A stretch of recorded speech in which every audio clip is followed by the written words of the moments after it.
Welcome to Disruptive Successor, a show for next generation leaders in family businesses and entrepreneurs who want to disrupt the status quo and take their existing business to a whole new level. We all know that what got us here isn't going to get us there. This show will provide inspiration, advice, and resources to help you create massive impact. This podcast is sponsored by myself, Jonathan Goldhill, and my company, the Goldhill Group, where we provide coaching for growing companies. I'm Jonathan Goldhill, and my purpose is simple: to guide entrepreneurial leaders in family businesses towards more freedom and fulfillment. I want entrepreneurs to get clarity around the changes that will make them and their businesses more successful so they can experience the same freedom I've enjoyed in my life. Our proven practices challenge business owners to think differently about their business and how they're running it, and quite literally become game changers in our clients' companies. Learn more at thegoldhillgroup.com website, where you can schedule your free strategy session.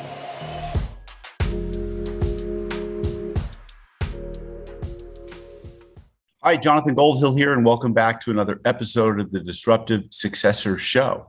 And today I have a guest that I've known since about 2005. His name is John Jantsch, and he started out as a marketing consultant, became a speaker, and became an author. He's now written over 7 books. The book that I came to know John through was called Duct Tape Marketing. After John wrote that book, I think a few years later, I became a duct tape marketing consultant. Since then, John has written books like The Referral Engine, The Self-Reliant Entrepreneur, and his latest book is The Ultimate Marketing Engine. So today we're going to talk to John about, we'll talk a little bit about his duct tape marketing methodology. We'll talk about what's new in the Ultimate Marketing Engine and how entrepreneurs need to think about their business as marketers. But just a little street cred, John, on you first. So you've actually counted how many blog posts you've written: 4,376 blog posts.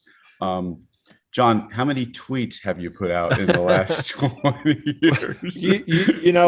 I've been on Twitter since 2006, which was kind of early on in the game. I have absolutely no idea. I will tell you this, though, that Twitter actually tells you. Well, let's start with, John. First, most listeners probably aren't familiar with duct tape marketing, I presume. I know some of my listeners will be, but tell us, what was the premise behind that book, and a little bit about what was it about? Well, to tell you the truth, I mean, that book was little more than a distillation of the work that I had been doing for small business owners for about a decade at that time. And at some point, I started my marketing consulting practice like a lot of people, no real plan, just knew I could hustle work. Got some big clients, some little clients, big projects, little projects. I found that I really was drawn to working with small business owners, but they were also kind of frustrating. They had the same needs and challenges as much bigger organizations, but certainly never the same budgets or even attention span. So I really just decided to kind of address that frustration, that I was going to have to create a way for me to walk into a business and say, look, here's what I'm going to do. Here's what you're going to do. Here's the results we hope to get. And by the way, here's what it costs. I quickly found out, in trying to address my frustration, I tapped into what is still today one of the greatest frustrations with most small businesses. It's hard to buy marketing services as a small business. And it's just gotten harder because there's so many more pieces of the puzzle and so many people selling one piece of the puzzle. So the fact that somebody was going to install a marketing system and they knew they were going to know what it cost, I think it was music to their ears. So I built my practice doing that and started to write about it.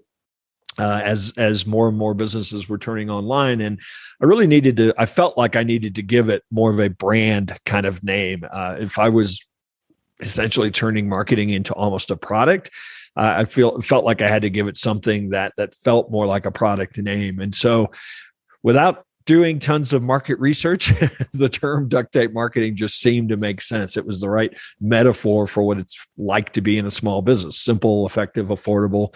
Doesn't always have to be pretty. It just has to work. And that idea, that metaphor really resonated with small business owners. And so eventually my system, if that was the genesis of this, became a book, became a blog, became a podcast, became a network of independent marketing consultants, all with this name, Duct Tape Marketing. Well, it was very sticky for sure. Exactly. No pun intended. No, And you're not the first to use that one. yeah, and I think actually, John, you were pretty groundbreaking in terms of your discussion about online marketing, digital marketing strategies, website construction and development. Yeah, I think you were pretty early to the game, and I think you helped people understand offline and online marketing together. I mean, because this online marketing thing was pretty new. So yeah. Yep. Yeah, I mean, a lot of the businesses that I work with still today, and that my consultant network works with today, are what I call true small businesses. I mean, they are the accountant and the lawyer and the plumber in your community, and obviously their online presence has become a significant part of the buyer journey today. And even though they are doing, they may do business ultimately with a handshake or signing a contract across a desk. They needed to really they needed to come online and really embrace this new technology. And I think for a lot of folks, it was scary. It was confusing. Seemed hard. A lot of folks seemed like it was unnecessary because they thought, well, I don't, my customers walk into my place of business. What do I need to have a website for? But I think we know today, of course, that really the buyer's journey, a great deal of the buyer's journey, is out of our control. And if you think about how you, listener, buy, we do a lot of research. Even if we plan to jump in our car and drive across town and buy something, we do a lot of research online today. So that was a necessary bridge, I think, to where we are today. For sure. Okay, so let's talk a little bit about this new book, The Ultimate Marketing Engine: 5 Steps to Ridiculously Consistent Growth, and help the listener understand, how does this book differ from your prior books and from Duct Tape Marketing? Well, in a lot of ways, there's a similar thread. There's no question. Duct Tape Marketing came out in 2007. What was that? Decade and a half ago. So Obviously a lot of things have changed in marketing since I wrote that book. I continue to practice marketing every single day with small business owners.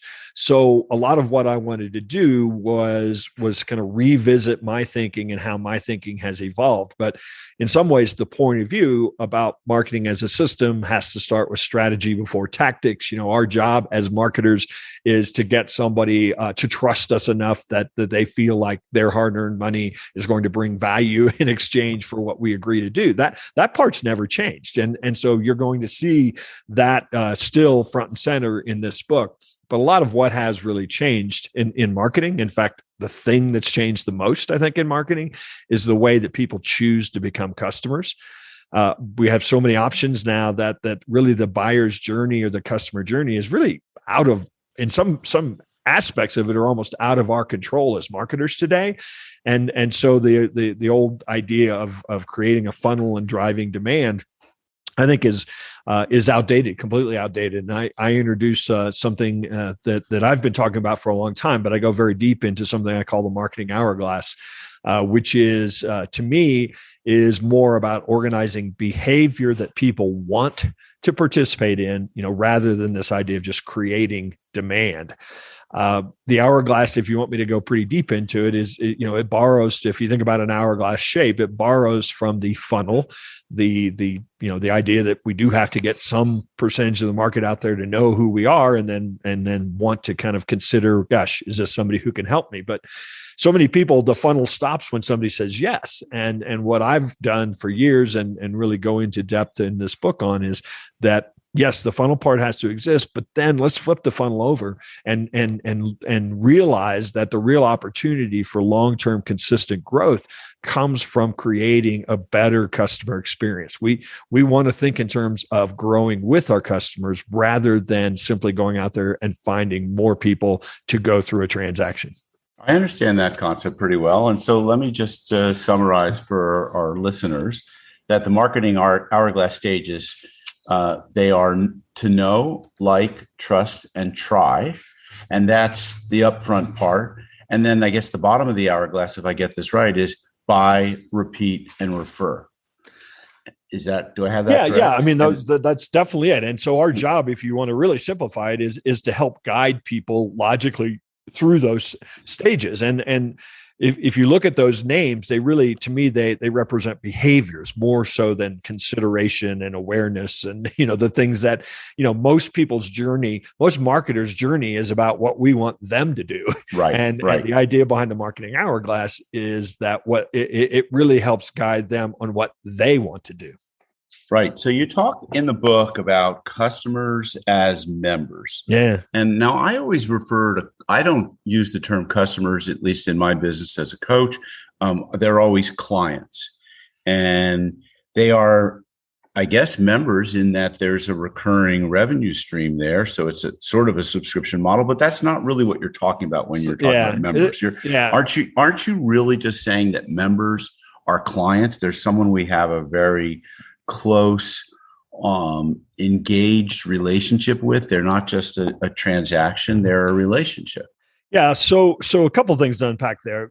I use the words client and customer interchangeably. Okay. To me, they're the same thing. It's semantics within a business industry. A professional services business generally refers to their customers as clients, whereas a remodeling contractor or a plumber might talk about customers. I see that as just semantics based on the industry. So I use that word interchangeably. Okay. And the only distinction here is like when I read a book by Jay Abraham, whom I'm sure you know, because he's a great, brilliant marketer. He talked about the customer versus the client, and the distinction being that the client is someone you have a more caring, more engaged relationship with. So, so tell us a little bit about your concept of a member. Yeah. So I'm applying that to either one. And I'm saying regardless of the industry you're in, it's a point of view about how you come to think about your customers. So I am not, as you mentioned, talking about a membership model. I mean, those are a subscription model. I mean, those are great business models, but what I'm really using this word is to imply, as you said, it's really more how we think about our relationship with the customer. And that I talk about this idea of our job as marketers is to take a customer from where they are today to where they want to be. That it's more about rather than transactions, it's more about what's the transformation that we could cause. And it's really first and foremost, we have to consider this. Most businesses come to or most individuals, most customers come to businesses in a certain stage of their journey, a certain stage of their life, or their business is at a certain point. And those stages typically have characteristics. I know when a lot of folks approach us, they typically are in a certain position in their business, and we have to actually figure out, the foundational elements of their marketing. So we know, though, that if we want to retain that client for years, perhaps, then we're obviously going to have to not just fix things. We're going to have to then say what's next and what's next and what's next. And so I introduced in this book something I call the customer success track. Excuse me. And it's really just a way of looking at, okay, what stage are our current customers in? What are their characteristics? How do we recognize they're in that stage? What are the challenges we know they're facing in that stage? And here's the real money or the real payoff. What milestones do we need to accomplish in order to move them to the next stage? And so if we are able to map that out as I do in this book for marketing completely, if we're able to map that out, then we can show somebody that our relationship is about, getting what you need now, but also getting you to where you ultimately want to go. And I think that focus is something that, as I said, I map it out completely for marketing. So if you buy this book, you're going to know exactly the stages of how to mature your marketing. But my real goal in introducing this concept is that I think any business, regardless of the industry they're in, can actually take this approach. I start the book out by giving a definition right off the bat of, the ultimate marketing engine, in my opinion, is a successful customer. What if that's how we developed every client or customer relationship was based on how can we grow our business by making sure that our customers succeed, as opposed to so what happens so often where we sell them something, we deliver what it was we said, they pay us, and that's the end of the engagement. Or maybe they come back and buy something again. But the real focus of this approach is we don't win unless they win. Well, John, I think what you write about really resonates with me personally, or with any business consultant, coach, marketing consultant.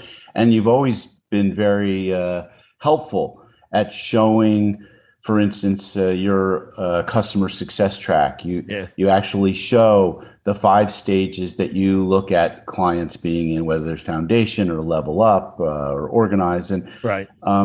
So does this really apply, though, for all types of businesses? As I was reading the book, I started thinking about the vaccine companies. I think because you started the book telling a story about COVID and an announcement that one of your clients, was going to put forth right at the start of the pandemic. And I started thinking, like, does Pfizer and Johnson & Johnson, do they really need to look at their customers and think of them as members? And do they need to understand, or is it even possible for them to think about what the success journey is?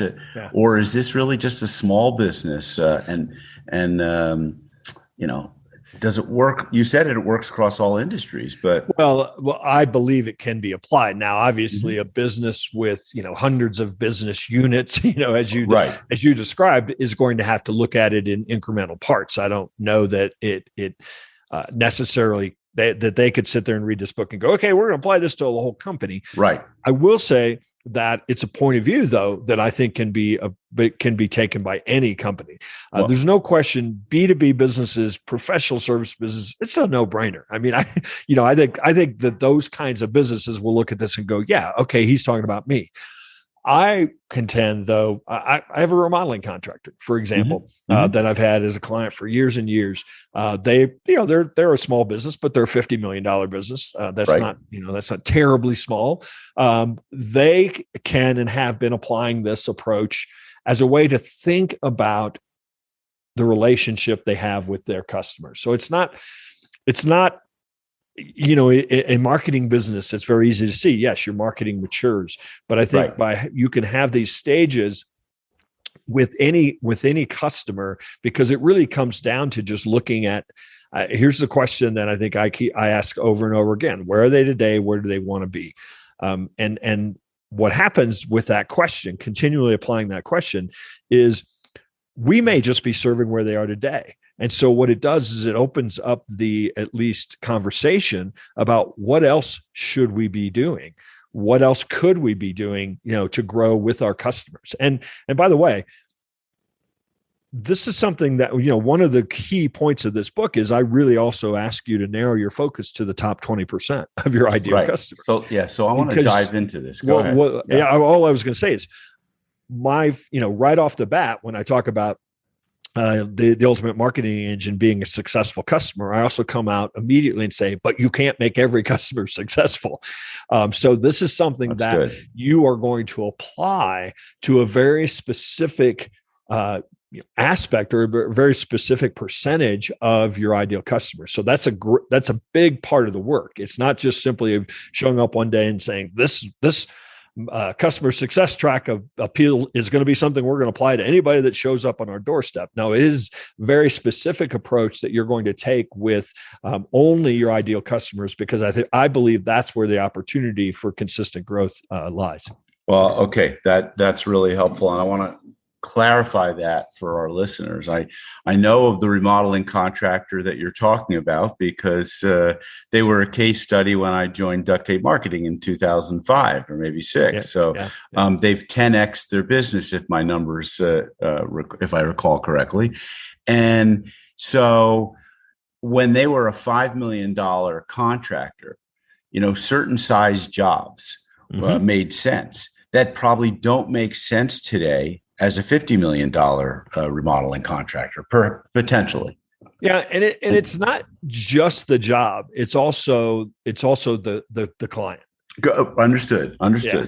And so, and in my business, I mean, I found that I probably work with what you would call leveling up stage businesses. And for me, I typically think of them either in terms of revenues or employees. So they're typically $2 to $10 million in revenue, and they want to 2 to 10x their business.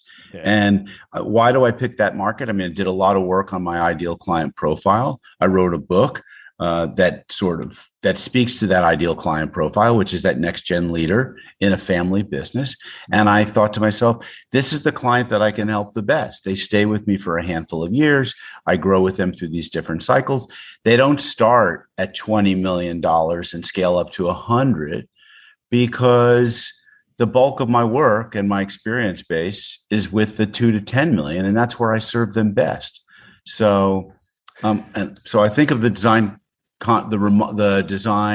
build contractor that you have, that as they've scaled up, they serve certain stage businesses the best, and they know that ideal client profile, and that's who they target.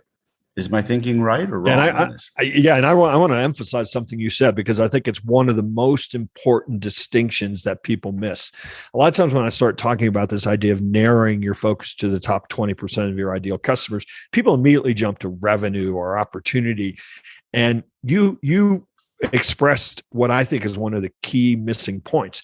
Yes, there are must-have elements, there are nice-to-have elements, there are ideal elements of an ideal client. I mean, them being profitable, them being somebody who, like in your particular case, you're going to ask people to do things. You're going to ask them to be accountable. You're going to ask them to go through a systematic approach. So obviously people that'll do that are going to have a better experience. They're probably going to refer you. They're going to be a profitable engagement. But the thing that a lot of people leave out of this equation of trying to figure out and understand their ideal client is, who can you actually deliver the most value to? And I'll add another little layer on that, the fastest. Now that doesn't always apply, but if you actually give some thought to that, you start eliminating businesses because just because they showed up and said, yeah, I'm willing to pay you, but that they're not the right fit for you, or that you really don't have the background or experience, or you're just not set up to serve a business that or an individual that is that whatever they are, then I think that's a great learning, because where you're going to grow your business consistently is to stay in really your value zone of delivery, because that's where you're going to have profitable engagements. That's where they're going to get results. And so consequently, that's where they're going to become evangelists, and you're going to retain them. They're going to become evangelists for your business. And that's probably one of the biggest secrets to this idea of making your customers successful. The ones you can make successful are probably the ones that you are set up, or they are the right fit for where you deliver value. Gotcha. John, are you familiar with the book by Bob Bloom, The Inside Advantage? I don't think I am.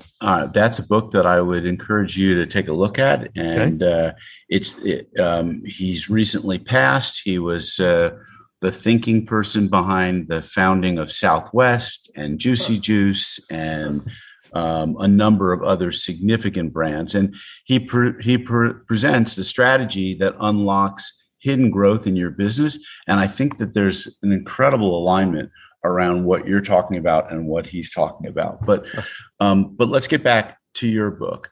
Okay. And so I'm led to believe by the title, The Ultimate Marketing Engine, 5 Steps to Ridiculously Consistent Growth, is that if I get really close to, as you call them, members, I call them clients, and I care more about their success journey, not thinking about how they go through my marketing funnel, and I try and endeavor to get them to become a raving fan as a client, and also whom I am growing them through progressive stages of development. You talk about it as milestones and challenges.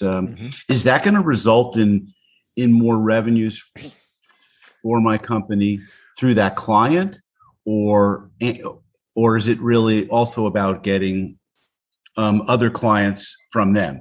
that they refer to. So it's really both. Yeah, it's really both, Jonathan. I mean, when you get really good at understanding who this narrowly defined ideal customer is, you start messaging around that, you start teaching around that, and you are necessarily going to start attracting more of the same. Right. But I also have found over the years that some percentage, once we identify somebody's top 20%, some percentage of them would actually do 10 times as much business with you if you discovered how. And some smaller percentage of them might do 100 times more business with you if you discovered a way to serve them in their growing needs. And so that's really the idea behind this, is to say, okay, if I carve out this niche of this top 20%, then I start looking at, so for example, your business that you're working with, if some percentage of them would actually pay you for years to help them grow, pay you to maybe help them exit. And I know that, some of that's sort of the natural evolution of the work that you do. But I think if you started looking for opportunities for what else are they not getting? So, I don't know what that would be, but in your case, it might be that you would offer them marketing services as well. I mean, so again, but it wouldn't be for everybody. It would be those people that are paying you $1,000 a month that now want to figure out how to pay you $5,000 a month if you could actually help them, move to the next stage. Yeah, I agree. And so, I want to share a personal experience I had that I think aligns well with your message here. And that happened, this experience happened while I started, first I was working with a consultant, or a coach rather, who was helping me to define my ideal client profile. And I came up with 2 or 3 actually. And the first one was this next gen leader, what I then came to call a disruptive successor. The second though was typically the father, mother, founder of this family business. And then the third one was just an entrepreneur of a certain size company. But what happened during the process of then deciding to write a book was I started attracting this next gen leader. It was almost like I had spoken to the universe, and God had answered back and said, okay, we're going to send you people who are 25 to 40-year-olds who are in a family business doing typically like 2 to 10 million and want us 2 to 10x the business. And let's see how you handle it, Jonathan.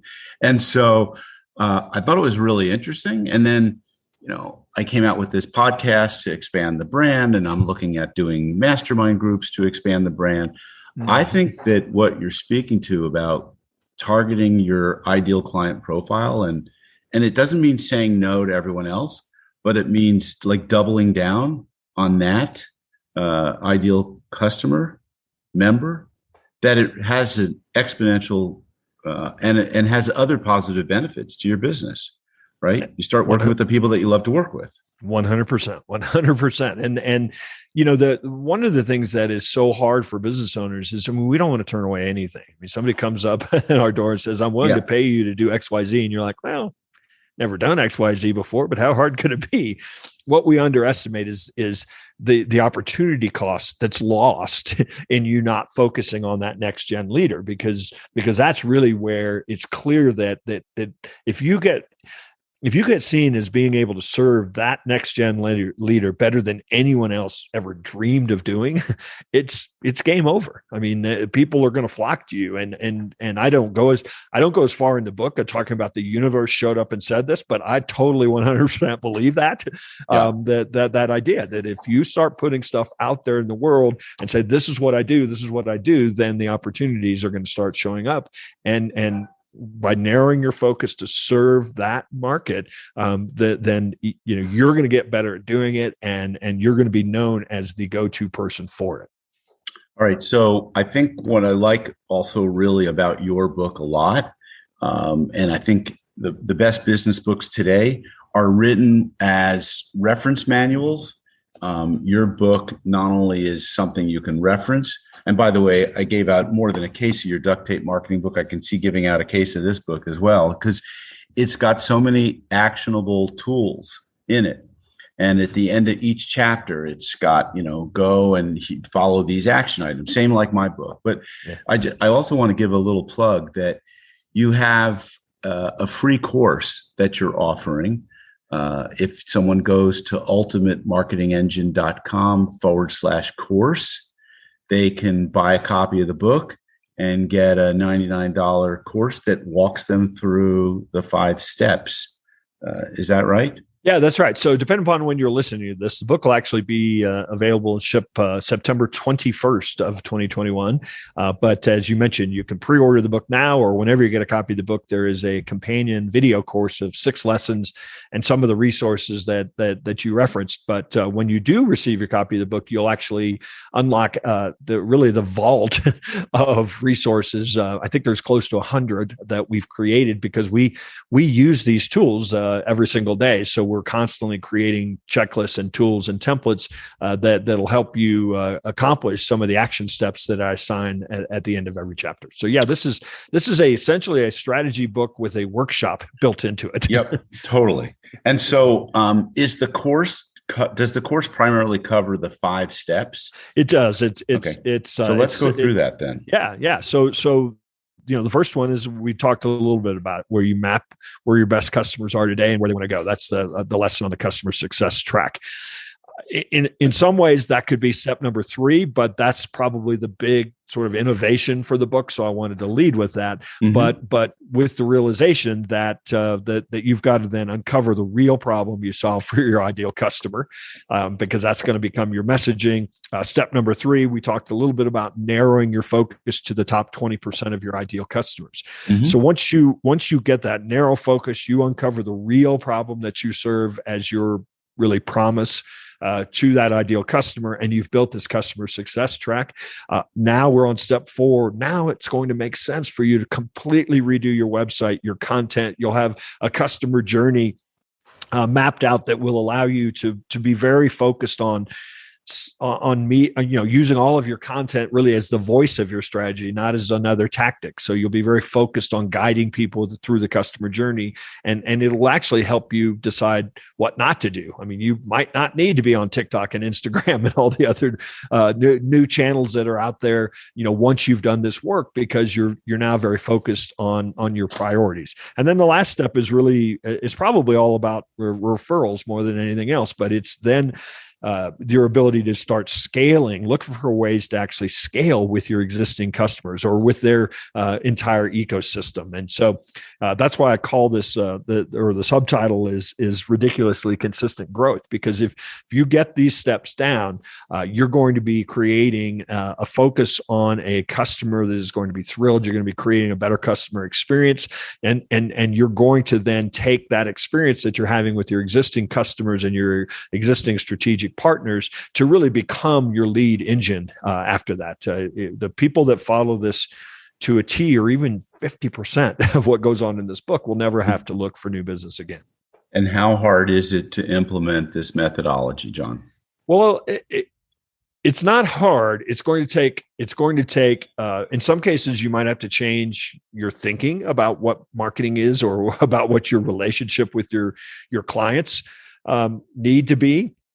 So that in some ways, changing mindset can be the hardest of all things to get done. After that, it's really just a consistent practice. This isn't something you read the book and you go show up on Monday and go, okay, people, it's a new day. This is what we're going to do now. This is something that you have to start implementing. You have to start building systems around. You really want to get your folks together to brainstorm this. This is a marketing book. Marketing's in the title, but people that have followed this path that I've been teaching now for a while realize that this becomes their entire company strategy. This can become their entire company mission. The customer success track can actually be very informative in terms of culture. For a business, it certainly helps with training. It helps with hiring. It helps with sales messaging. So this is a book that is a marketing book that I think has the ability to transform your entire business. And so, John, most of my listeners probably, and my clients for sure, they don't have marketing departments in their companies. And so how, and I think of myself, like I have a a virtual assistant who manages a team of social media and website and marketing people that are in India.